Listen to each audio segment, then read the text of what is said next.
palabra cultura muchas veces pensamos en arte, música clásica o museos, pero ¿y si te dijera que la cultura es mucho más que eso? Para el sociólogo Denis Kuché, la cultura es algo que todos compartimos y aprendemos que guía nuestras formas de pensar, sentir y actuar. Es lo que nos hace parte de un grupo. Vamos a conocer qué significa realmente cultura según Kuché y cómo esta idea fue cambiando a través del tiempo. El concepto de cultura no siempre fue entendido de la misma manera. Su significado fue cambiando según el contexto histórico, las ideas dominantes y las disciplinas que lo estudiaron.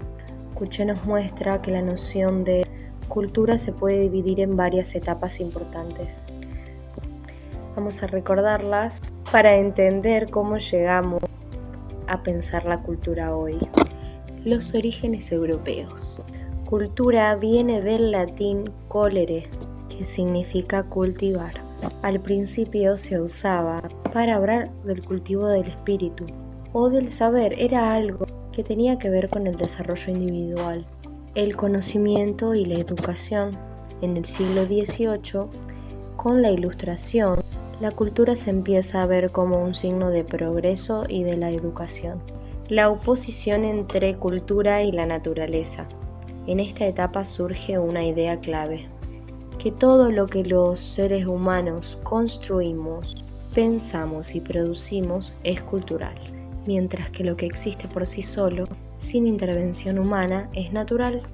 Así la cultura empieza a entenderse como lo que nos hace humanos. Cultura versus civilización, el debate entre Alemania y Francia. En el siglo XVIII y XIX surge una gran distinción entre cultura y civilización, que refleja dos formas de entender el mundo.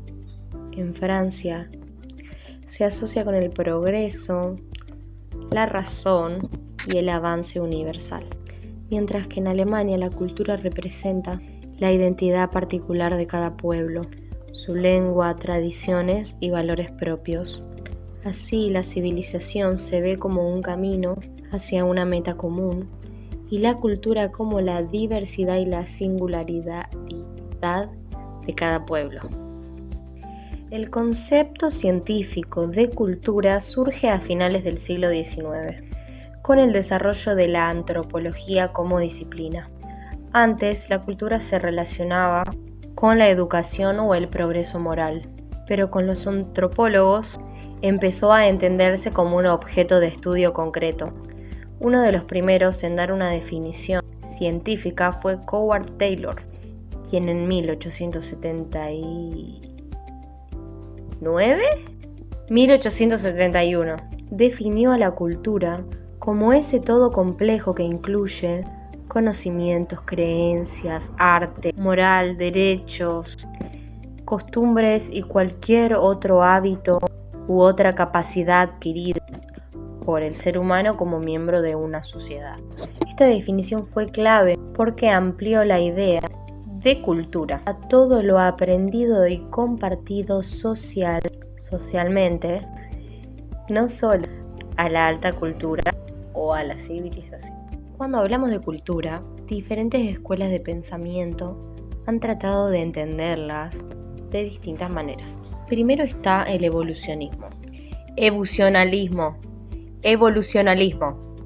que apareció a fines del siglo XIX.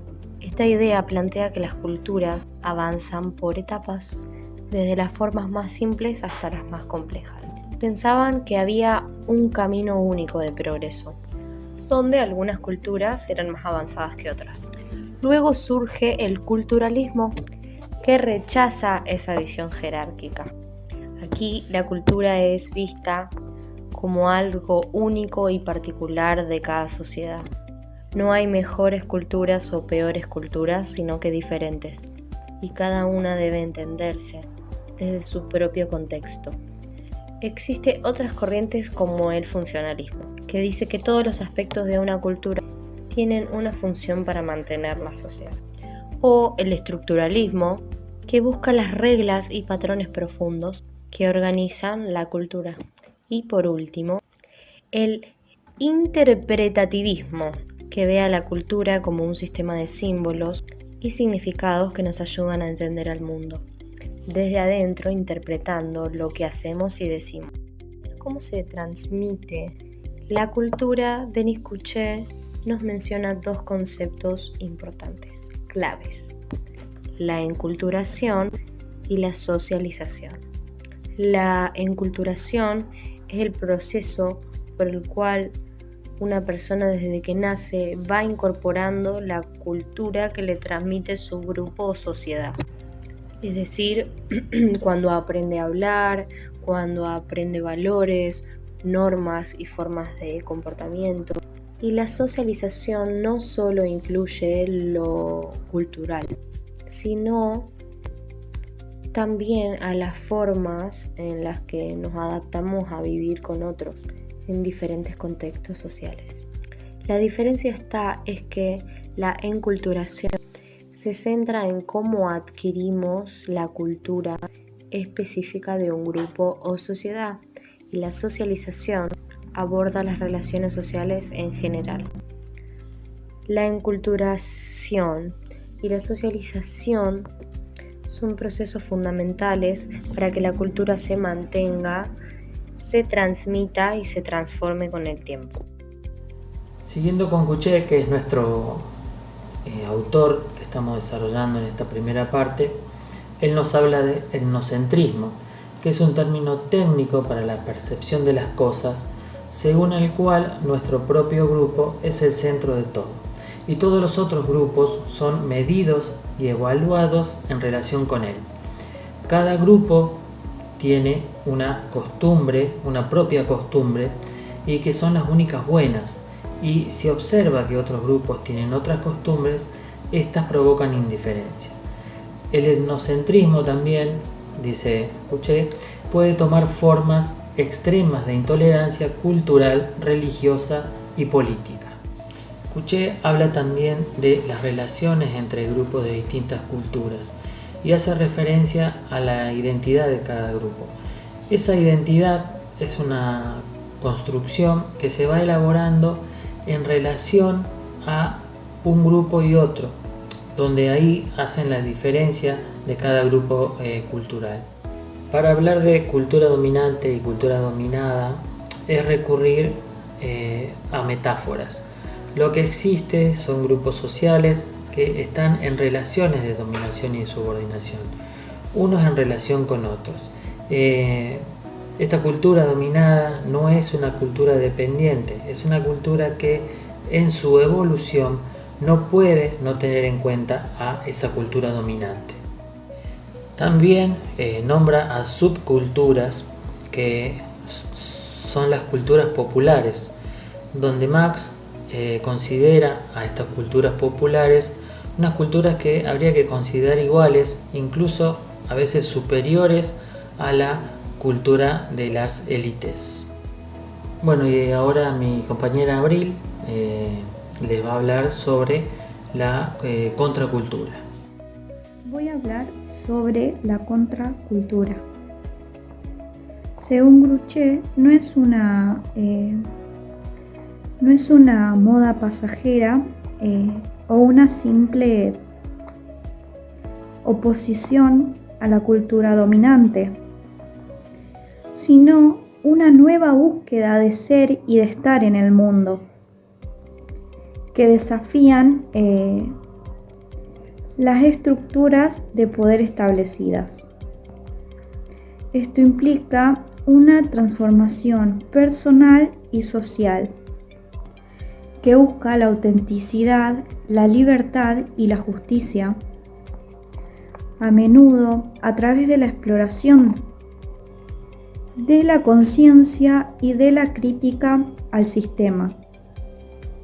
Este autor también lo que plantea es que la contracultura no es solo un rechazo, sino más bien que es una propuesta.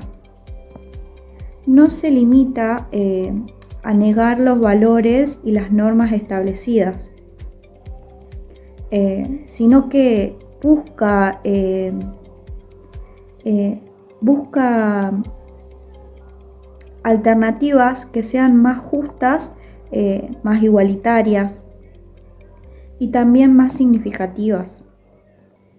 Es un fenómeno social y cultural que se manifiesta en diversos ámbitos, generando un cambio en lo que se ve y en lo que se piensa. Se enfrenta a la cultura dominante. En la contracultura se enfrentan diversas corrientes y tendencias, cada una con sus propias ideas y propuestas, pero todas comparten el espíritu de rebeldía y de búsquedas alternativas.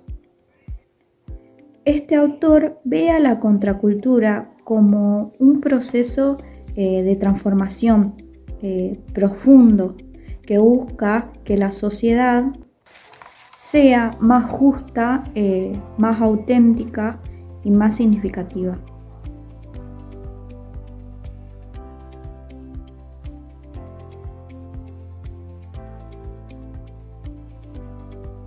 Voy a hablar sobre La cultura para todos de Gustavo Blázquez.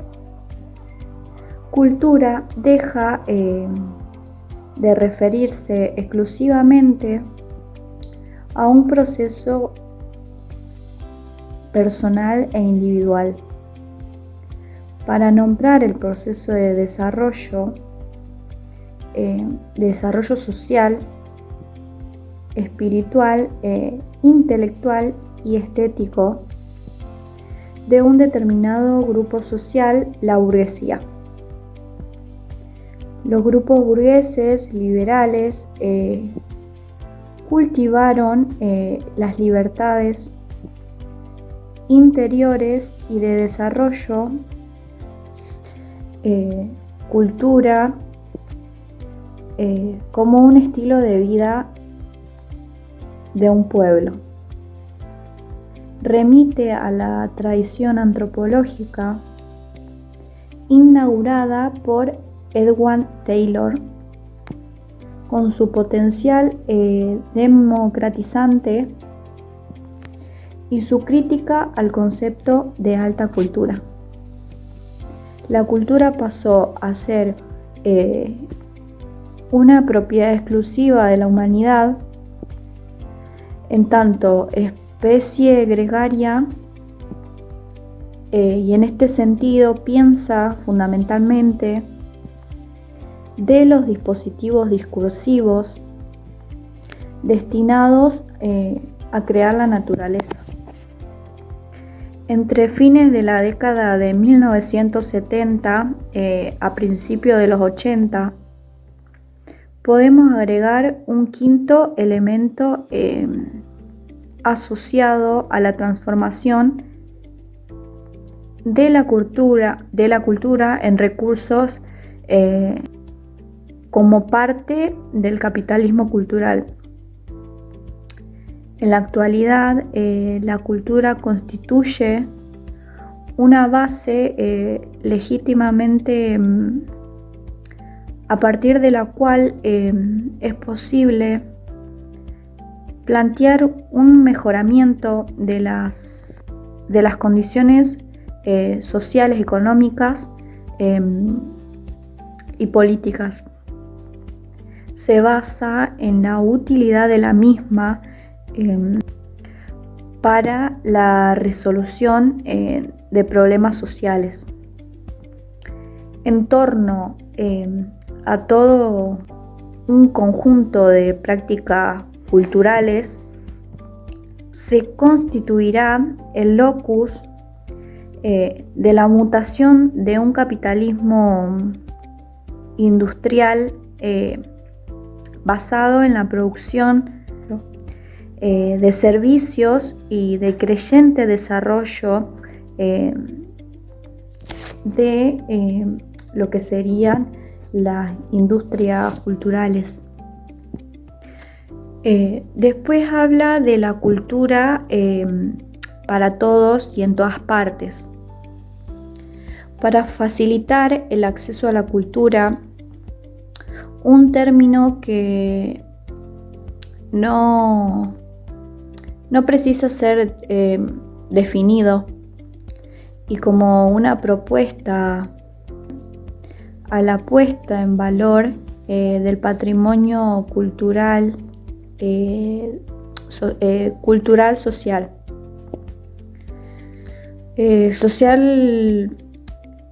Cultural local. Se pusieron en marcha una serie de acciones destinadas a asegurar cultura para todos y en todas partes. Los festejos del Bicentenario de la Revolución de Mayo, en este caso, resultaron ser una oportunidad para continuar estas transformaciones del espacio público. Recuperar este espacio del patrimonio cultural y ponerlo en disposición de todos era un anhelo y una obligación, un eslogan y una práctica gubernamental. La primera idea puede reconocerse en la creación del que sería el primer Ministerio de Asuntos Culturales en la Francia de 1958.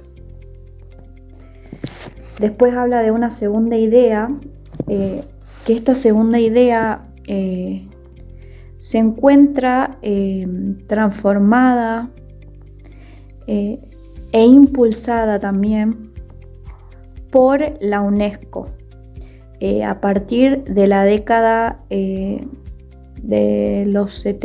1970 y en especial a partir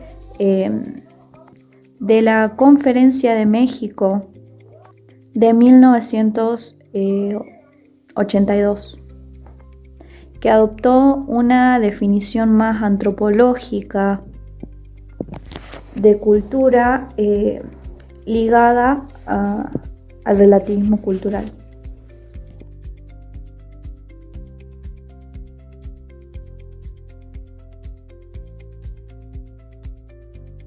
Los autores Perrot y Preissweg definen a la cultura como las formas de comportamiento que una sociedad transmite de generación en generación. Esta definición no solamente incluye lo que hacemos, sino también lo que pensamos, lo que valoramos y cómo interpretamos la realidad. Para ellos, la cultura no es algo ni biológico ni natural, sino algo aprendido. Nadie nace con una cultura. La vamos incorporando en la niñez a través de la educación, la familia, el lenguaje y nuestras costumbres. Además, estos autores hacen una gran crítica muy fuerte al etnocentrismo, que es cuando una cultura, por ejemplo, como la europea, se cree superior y juzga a las demás como primitivas, inferiores o atrasadas. Para eso, proponen un enfoque más abierto, que respete la diversidad cultural y entienda que todas las culturas tienen su lógica, su valor y su manera de dar sentido al mundo. Además de hablar sobre cultura, Perrot y Preissweg también analizan conceptos que muchas veces se confunden, como nación, etnia y sociedad. Para ellos, la nación es una construcción histórica, política y cultural. No es algo natural ni eterno, sino que se va formando a través del tiempo, con el tiempo, a través de un idioma común, una memoria compartida, símbolos, las instituciones y una idea de pertenencia. La etnia, en cambio, hace referencia a un grupo humano que comparte características culturales comunes, como la lengua, religión y tradiciones.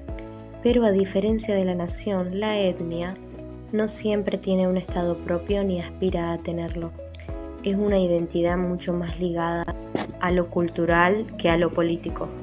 Y finalmente, la sociedad es un conjunto de relaciones humanas organizadas.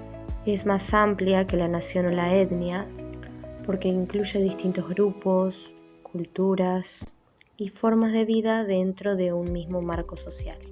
Los autores muestran que muchas veces usamos estos términos como si fueran lo mismo, pero en realidad tienen orígenes, funciones y sentidos muy diferentes. El etnocentrismo, siguen diciendo los autores, es la actitud de un determinado grupo y que consiste en atribuirse un lugar central en relación a otros grupos.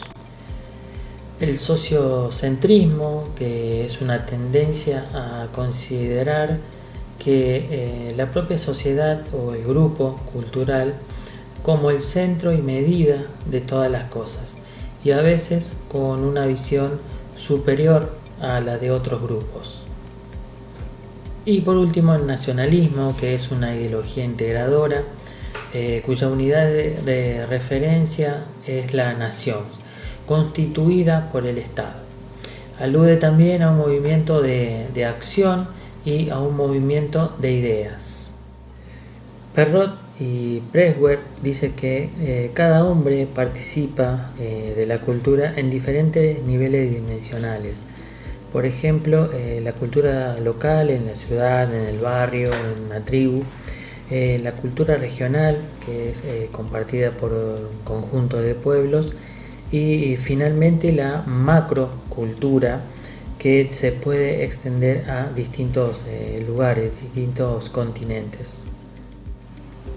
A través de la dicotomía cultura-naturaleza, el hombre, y más precisamente el hombre occidental, se sitúa en cierto modo fuera de su origen natural. Se ubica en una posición de superioridad y se arroga derechos sobre esa naturaleza.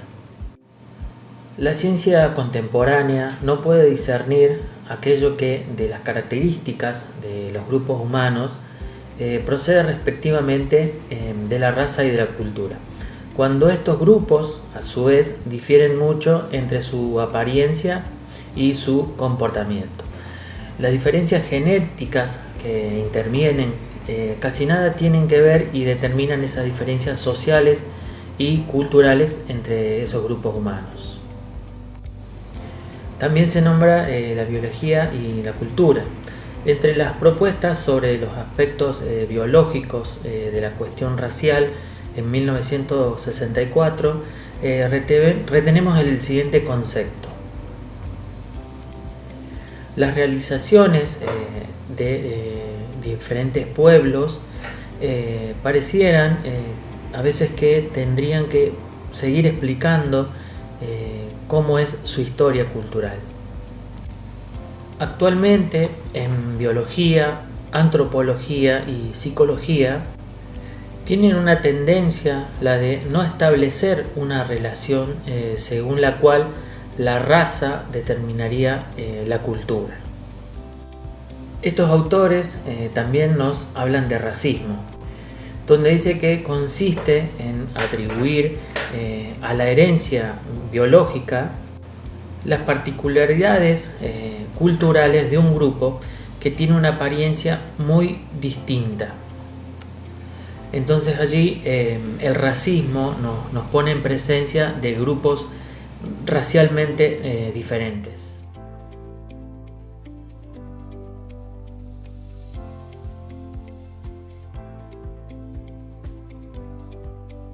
Voy a hablar sobre el multiculturalismo de Peter McLaren. Este autor formula una distinción entre multiculturalismo conservador, multiculturalismo liberal y multiculturalismo crítico y de residencia. Hablemos ahora sobre el multiculturalismo conservador.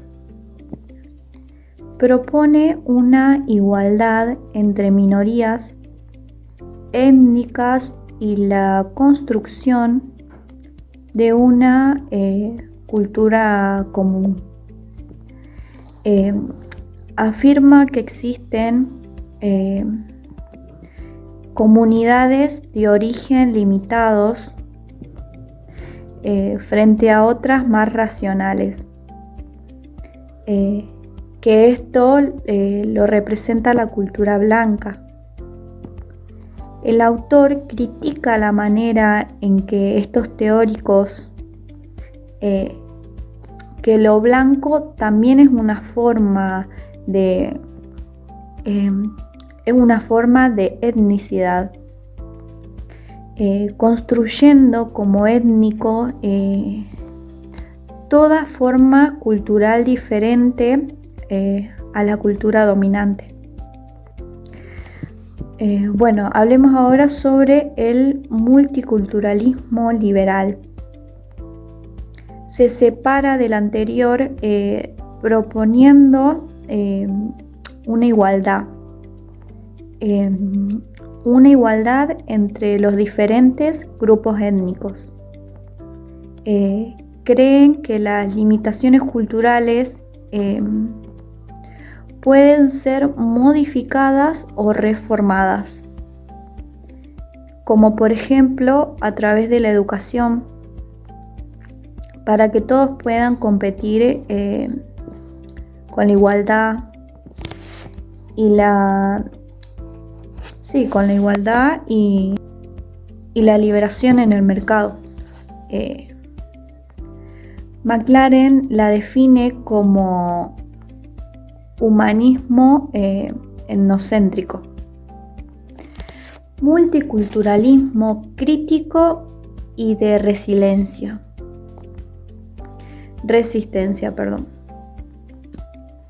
Afirma que para llevar a cabo esta política es necesario pensar a la cultura como conflictiva y a la diferencia o diversidad como producto de la historia, al poder y a la ideología.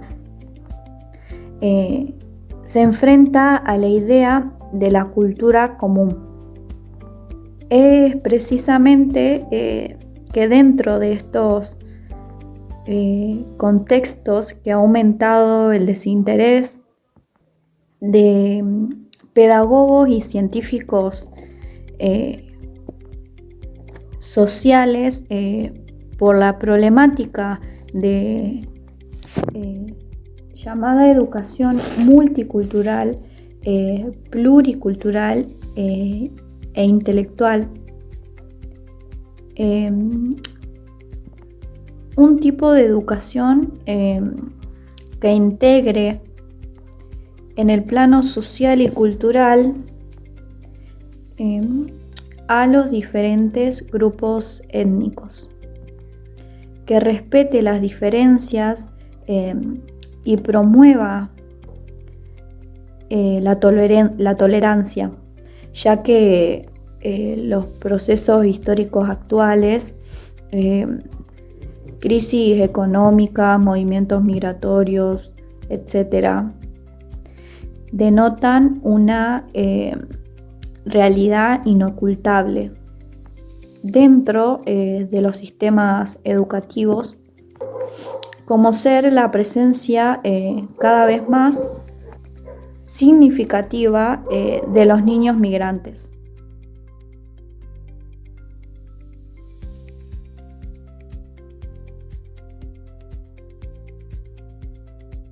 La cultura escolar estaría constituida por un conjunto de teorías, ideas, principios, normas, pautas, rituales, inercias, hábitos y prácticas, formas de hacer y de pensar, mentalidades y comportamientos, en forma de tradiciones, regularidades y reglas de juego. Se transmiten de generación en generación y proporcionan estrategias para integrarse en dichas instituciones e interactuar en las mismas, para llevar a cabo, sobre todo en el aula, las tareas cotidianas que cada uno se esperan y hacer frente a las exigencias y limitaciones que dichas tareas implican o conllevan. Se puede seguir. Y para sobrevivir a las sucesivas reformas, reinterpretándolas y adaptándolas desde dicha cultura a su contexto y necesidades. La cultura escolar, en síntesis, sería algo que permanece y que dura, algo que las sucesivas reformas, no logran más que arañar superficialmente, que sobrevive a ellas y que constituye un sedimento formado a lo largo del tiempo. Los elementos que se pueden encontrar en la cultura escolar son los actores, es decir, profesores, alumnos, padres y hasta personal administrativo y de servicio. También están los discursos, que es el modo de comunicación, los lenguajes, los conceptos, los aspectos organizativos e institucionales y la cultura material de la escuela. Viñao dice que cada establecimiento educativo tiene su cultura bien acentuada. Son características peculiares y dicen que con esas características propias no hay ninguna escuela, colegio, universidad que sean iguales, aunque a veces pueda haber similitudes entre ellas. Muchas veces las diferencias se acentúan cuando ya comparamos establecimientos, escuelas que son de distintos niveles educativos. Siguiendo con este último concepto que acaba de dar Flor, y para redondear este podcast, vamos a hablar sobre Viñao, que planteaba que la cultura escolar era uno de los obstáculos que se ponen frente a las reformas educativas. Porque la gente, decía, se acostumbra a las cosas y esas reformas educativas tienen que tratar de vencer cierta inercia de que las cosas se hacen durante mucho tiempo de la misma manera. Por eso dice que estas culturas escolares, entre otras cosas, ponen trabas para reformas educativas.